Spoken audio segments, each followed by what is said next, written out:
I've been on the works for this past 3 weeks. Shout out to Lux Watch Mods. They specialize in Seiko mods, and they gave me the ability to give me a nice discount on their watches.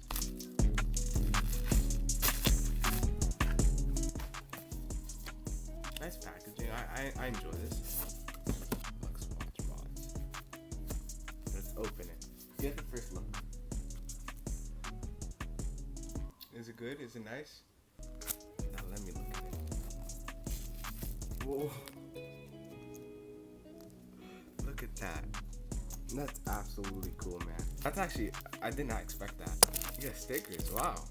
I did not expect this. You get a little, wow, that's actually so cool.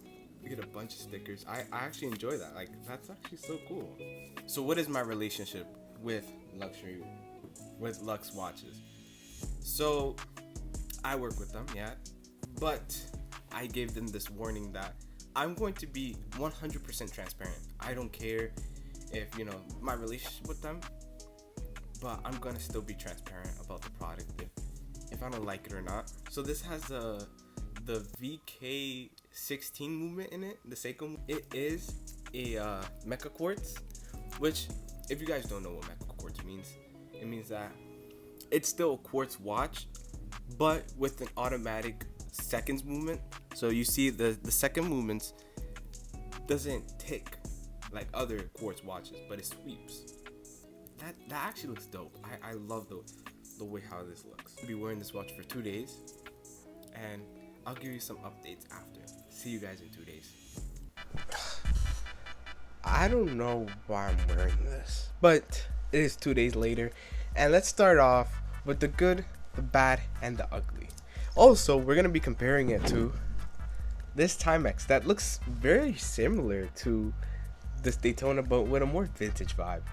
But let's see which one's right for you. Although the bracelet is an upgrade from any Pagani design, and let's take back to that video.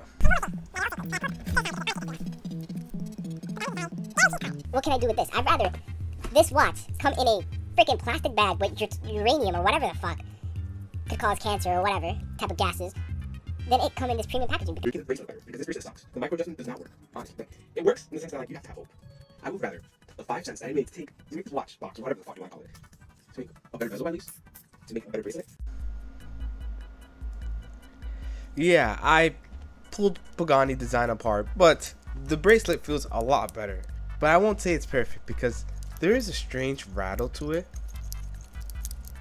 where it sounds like it's not oiled enough, which I understand that for bracelets like this, even with my Seiko, like, there's like a break-in period where I guess you're grinding it, but sometimes I just lubricate it. So, but that's something that you have to watch out for before you grind in the spring bar, or not the spring bars, but the actual screws inside.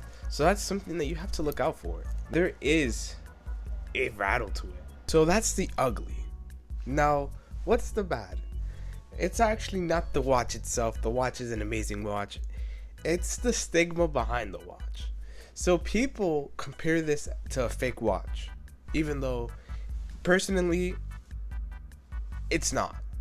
And I'm gonna put it out there, it's not, because when it says Rolex, or when it says whatever, Patek, or whatever, that's when it becomes a fake watch, because it says Rolex. My Pagani design video, I said that I don't like watches like that because you can pick up something like this where it looks very similar for a similar price, right? But, and I will say but, I thought about it, and it took me some time to think about it, because the GMT Master 2 Batgirl is one of my favorite watches. I love that Rolex. So if you guys follow me at Horology&Co, you guys would have known that I posted about how much I missed the design of that watch and just wearing it on my wrist. You're not wearing it for the brand, but you're wearing it for its build. So the same thing happened to Adam Savage, the Mythbuster guy. He had an Omega. Every single time he serviced it, $7,000 down the drain, or something like that. It was something crazy, and the watch kept on breaking down. Seamaster Heritage, he bought a Seiko. right? A Seiko homage, a Seiko mod, which is cool. That is cool. That it's becoming something more mainstream. You're buying it because you love it. You're not buying it because it says Patek, which is bad. If you're buying something because it says Patek or it says Rolex, that in turn it's bad because you're not actually messing with the watch. You're messing with the name brand. A level like that is horrible. I don't agree with that. One thing that I have to reference that is semi-bad is the loom. The loom is very lackluster, I won't lie. I was expecting blue loom on this watch, you know, something that Pagani design actually gives you. Got green, which, I mean, yeah, it's not bad, whatever. But the loom actually, compared to my Seiko 5, you know, the Seiko 5 literally feels like a flashlight, while this feels like it's suggesting you the time. So that's the ugly, that's the bad. Now, what's the good about owning something like this? Honestly, you're buying the person who's making the watch, right? Because I've spoken to Lux watches, and they are the most, wow, the way how they think totally aligns with the way how I think about watches. How when you buy a watch, you're not buying the watch itself, but you're buying for the experience, right?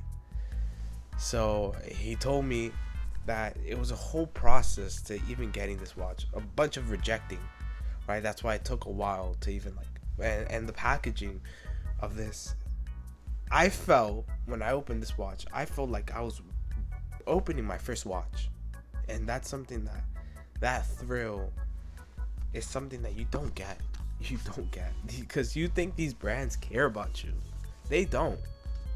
They don't. And so when you're supporting small businesses and micro brands and people that are doing this because they have a love for watches, that's amazing. Honestly, that is amazing. They include cards like this, what their logo means, you know, right? Thank you for buying our watches. I don't hear a thank you when I buy a Seiko or when I go to Macy's, which I have a story about that. If you guys ever want to hear about that story about Macy's, please say something in the comments. I don't care. I want to tell that story. They include stickers, a bunch of them. That's what me and him were talking about. How special you feel when you're getting one of these watches, right? Not only does it look amazing, not only does it have a Seiko movement, which this has the VK63 movement in it, so it's going to last. This is like a Toyota. It's going to last, right? The pushers, everything feels nice. Everything feels nice about this watch, and like, you know, screwed down just like that, you know, just like the actual Daytona. Let's hear this. Oh my gosh, very crispy. And what else is good about this watch is that it's a mecha quartz. So that means that the quartz, the watch is quartz, right? But the actual seconds hand for the chronograph is like an automatic, so it doesn't, you know, I already explained this. So that's something that's really nice about this watch, that you get best of both worlds. But segueing into our other watch, this is also a mecha quartz. This is a Timex Q, right? Chronograph. The packaging on this watch is special. This is not my watch. This is actually my partner's watch. When I say partner, business partner. So, it's also mecha quartz, and it also has a nice swoop to it. It's really nice. It gives like very Paul Newman Daytona vibes, right? Basically comparing the old Paul Newman Daytona to a new Daytona. Obviously, this watch has a little more character to this, right? You know, most of these brands, you know, especially Rolex, they make you feel like shit.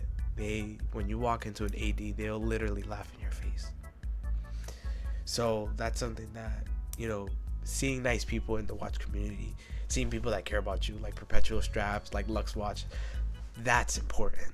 That is really important. So, you know, I have to give up that. You know, I'm not only saying this because I work with them and stuff like that, and I have an affiliate code, But I'm saying this because it's something that's very important, you know, valuing yourself, because when you're spending thousands of dollars on watches and still not feeling special, that's where there's a problem, right?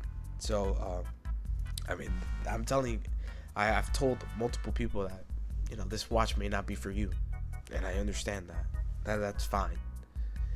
But if this is something that you like, that's the only person I could recommend, right? Because the customer service, the everything that, like, I can't complain about.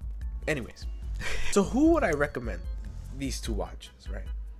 This watch I'll recommend to a person that really loves the Daytona. If the Daytona is a watch for you, or any watch, as a matter of fact, is the watch for you, then you get this one, right? But if homage isn't really your thing, then you obviously get this. You know, you basically got the same movement inside. I don't know what movement this has, but you basically have the Mecha Quartz system, Mecha Quartz movement inside. Well, I hope you guys enjoyed that video. It was definitely fun. It was really fun interacting with Lux watches. Shout out to Lux watches. And if you guys ever decide to buy one, right, hit my link. It's gonna be on my bio. My Instagram is right there. You see that? You see that little right there? You see that? That's my Instagram. So go check it out. There's gonna be a link in my bio, just so it's easy. This took a turn where it's like psychological and all philosophical. I never meant it to be like that, but they value people. They value watch nerds. So definitely you have to support, and that's my verdict. And if that's not your thing, if that's not your cup of tea, and I understand that, because there's also, you know, this Timex Q, which is still a very incredible watch, but then this is this is the next level. So that's gonna be it for today, guys. I hope you guys enjoyed this video. It was so fun to film this video. Thank you guys for watching my video. Please remember to like, share, and subscribe, because that what helps out, and that's what makes the world turn all around. Thank you guys for watching.